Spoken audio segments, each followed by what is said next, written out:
So if you are in Pakistan, you are looking for how to create Opay account in Pakistan, I can tell you for free, Opay is not available in your country. So let me walk you through so you can see.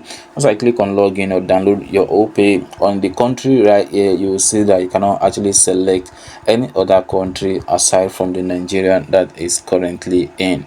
So the best option or the best way you can do is to find someone in Nigeria that can actually be trusted, that can open an account for you without any issue, and then that will be someone you actually trusted, because the person will be using a phone number for you, so and create a password then give you login.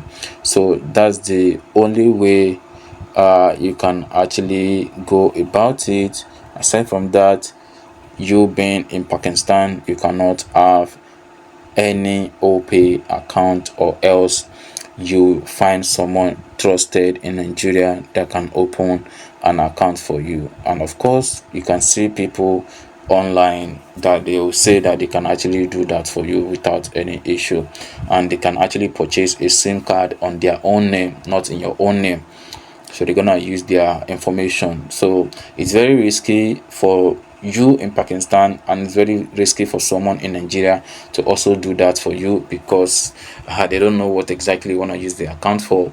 And if you do any fraudulent about the account, the person is gonna be the one they're going to arrest, because it will be the one using his own information for you to create the OP account. So it's very risky. So try it with someone that you actually trusted. And for your own side, the risky about it is that the person can actually hack the account if there's a lot of money inside it, and then you may not have access because the person have the phone number to that account with him or her. So you have to be very